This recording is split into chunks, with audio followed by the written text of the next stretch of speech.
The David Pakman Show at davidpakman.com.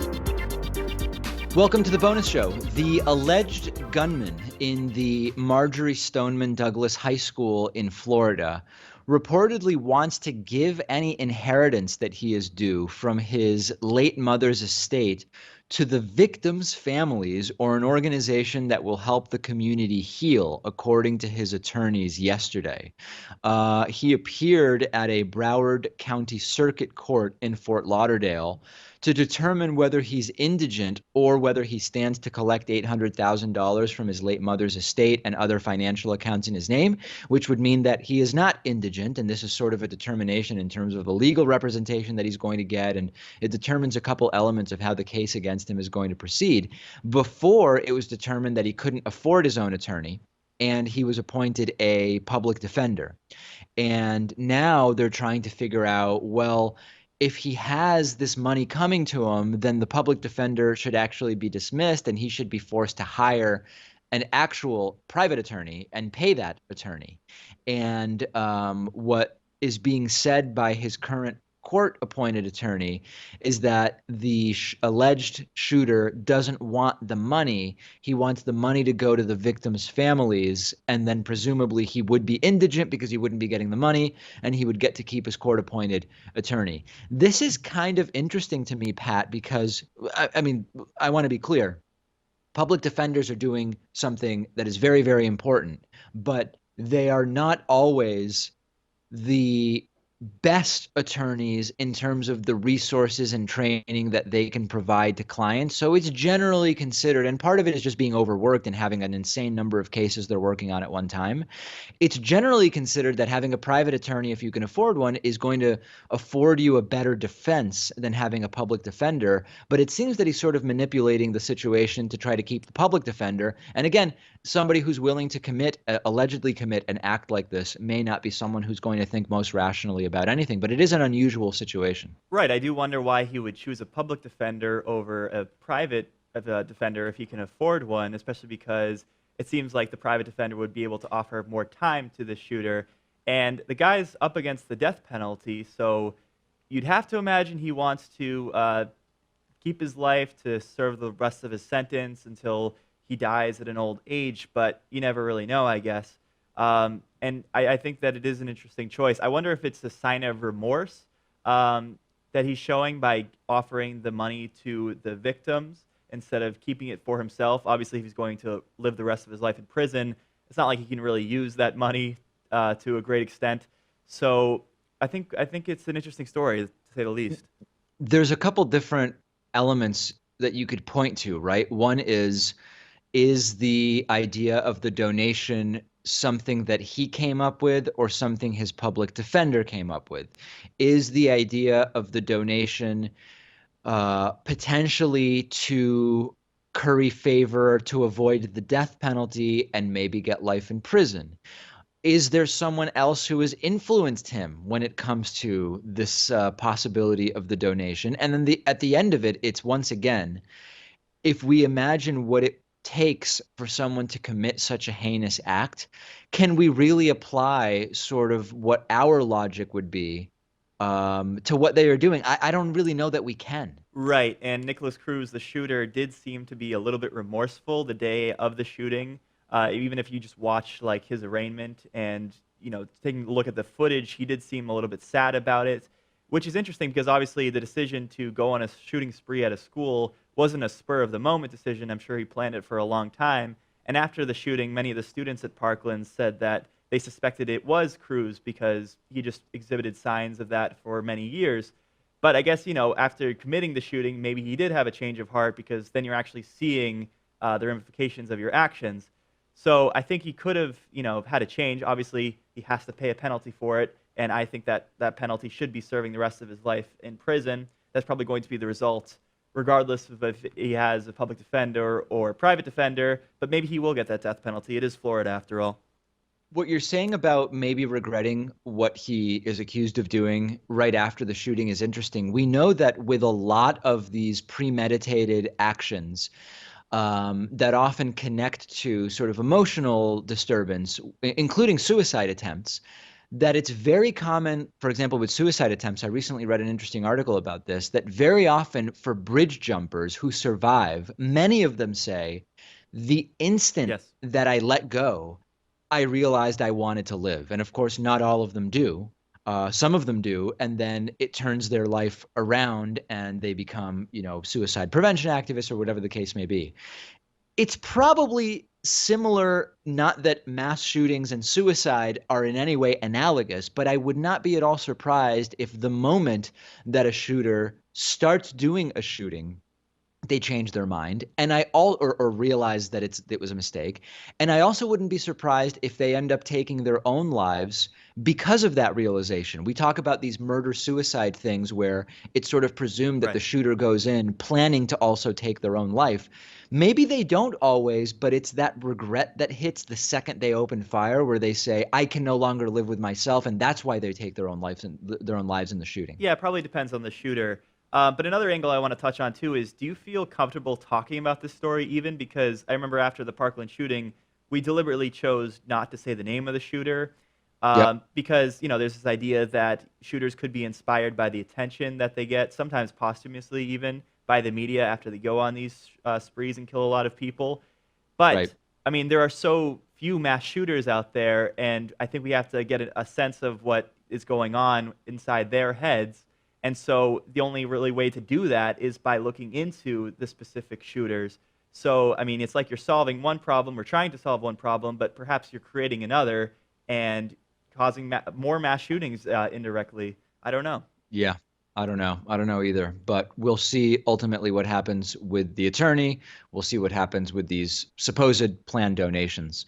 I've been talking for a while about how studies on diet and exercise show that, just mathematically speaking, diet is much more responsible for weight loss than is exercise. And what I mean mathematically is that you can much more easily reduce net calories by reducing the calories that you eat than you can work off calories by exercising. And sort of, if you imagine, how long do you have to exercise to burn 200 calories versus how easily can you avoid eating 200 calories worth of food, right? So we've known that for a while. But there's an interesting new study published in Diabetes magazine, or the journal Diabetes, which involved animals, but it appears as though it could also be applied to exercise in humans. And what the study looked at is exercise and weight loss among people and animals. And what it found was that exercise in and of itself is not an effective way to lose weight, but it doesn't mean what I said in terms of the balance between diet and exercise. What it points out is that in most experiments that were done, participants lost less weight than would have been expected mathematically, given the number of calories they were burning in their workouts. So it's sort of hard to separate this from what I said before about you can much more easily avoid eating 200 calories than you can burn 200 calories. What the study found is, even when burning 200 calories by exercising, the amount of weight that we would anticipate would be lost by burning the 200 calories seems to be smaller than the amount of weight not gained or lost by avoiding the consumption of 200 calories. I really don't know, Pat, whether I'm doing a good job of explaining this, but I think the idea is that diet is an incredibly important part of weight loss, and that exercise is important for fitness, but that as a weight loss tool, it is not as important as some people make it out to be. Yeah, and I think the thing is, after you exercise, you often get hungry too. So, say you burn off 200 calories, you're going to be starving afterwards. And so, you'll probably eat something that could surpass 200 calories, and then, you didn't really lose any weight after that. And the other reason too is, I mean, if you, let's say you go on like a 2 mile run or something like that, you may get sore. You're probably going to be sedentary afterwards. So, you may decide to just chill out for the rest of the day and watch television instead of like going for a walk or doing things that would also burn calories just at a slower rate. So I think that in part has to do with why exercise isn't as efficient. Obviously, there are some benefits when it comes to weight loss and exercise. Like, I think it does speed up your metabolism. But if you're just going for pure weight loss alone, the most effective and the easiest thing really is just to eat less. And, that can be hard for some people, certainly. Yeah, But I so think I mean, I I think it guess that is would be easier than going out and exercising. I don't know if everybody would agree that the easy thing to do is to just eat less. I mean, I think a lot of people definitely struggle with that. But I think that your point about the sort of relative efficiency of it is one that has been replicated in study after study. Yeah. Um, I mean, you ever run on a treadmill and you sure. go for like a 2 mile run or something and you see the amount of calories you burned? It's probably something like 200 to 250 calories. That can be pretty daunting to people because 250 calories is like a bag of potato chips. It's not that much food.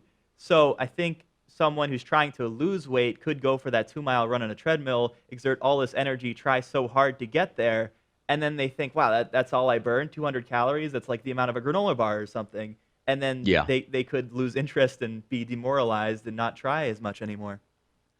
Well, to segue from diet to cannabis, which can sometimes make people very, very hungry, I want to talk about former Speaker of the House, John Boehner. John Boehner was Speaker of the House from 2011 to 2015, and he has changed his view on marijuana legalization. He said yesterday on Twitter that, where he follows me, by the way, that my thinking on cannabis has evolved. He previously said many, many times that he was completely opposed to the legalization of marijuana. And now he says that he has a different view, that it is time for a shift in federal marijuana policy. He believes that cannabis needs to be descheduled, meaning not scheduled as a Schedule 1 drug, so that research can be done, veterans can be helped. We have a number of studies that show that cannabis legalization is hugely beneficial when dealing with the opioid epidemic. So this is, I mean, listen, I saw Boehner more of as a pragmatist than an ideologue. Now, I don't mean that he wasn't an ideological right winger, but what I mean is that I always felt that part of his being an ideological right winger was political posturing rather than his personally and sincerely held beliefs. That doesn't make them any better. They are just as damaging. When a politician says they're anti-gay to raise money rather than because they actually are anti-gay, it's not really any better, right? So it's not a defense of John Boehner. But what I am saying, Pat, is that I'm not that surprised that now that he's freed from the depraved constraints of the political system we have, I'm not that surprised that he's saying something like this. I'm also not surprised because he's accepting money for working as an advisor to a marijuana company. So, Right. that always helps a little bit too. And Sure. the Softens the impetus blow. for changing his mind, so he claims, was that he had a friend who had back pain, and the friend started using cannabis, and apparently it helped him a great deal. And that, for Boehner, was a realization for him that, oh, this can actually help people. And it seems like with Republicans, they always have to see it firsthand. Like, Rob Portman, the senator from Ohio, he wasn't in support of gay marriage until he found out that his son was gay. It's like, why Right. does it have to impact you personally for you to come around to the right position? Don't you realize, can't you use a little bit of empathy to understand that other people are experiencing this too? Absolutely. And when we did the Pat Robertson clip yesterday, where Pat Robertson just seemed perplexed, like only a couple percent of the population is LGBT. Why is everybody making all these changes, even though most people aren't LGBT? Well, some people have empathy and they understand that we can do things to help others that don't necessarily directly benefit us. Although I would argue that it benefits us broadly speaking societally. Yeah, I wish that. I still like it when a right winger changes their mind on a social position, Right. because they change to the correct position. But I wish it didn't take knowing someone personally in order to say, oh, actually, maybe I should revisit my position. But I'll take it either way. Yeah, and another thing about this is that John Boehner is a chain smoker that's well known. I know when Yep. Paul Ryan took over as Speaker of the House, he waited like a few weeks until the office was fumigated before he moved in there because it just reeked of tobacco. Yeah. Guy's used to smoking. I wonder if instead of regular tobacco, he got a little bit of that wacky tobacco and decided Yeah. to change his mind just because of that. I wouldn't be at all surprised. I would not be at all surprised if that was the case. All right, John Boehner, yes, because he's a lobbyist now. Yes, because he's out of office and no longer raising money for re-elections, but he at least has taken the correct position on cannabis legalization. We will follow it. That's it for today's bonus show. Brand new program tomorrow. The David Pakman Show at davidpakman.com.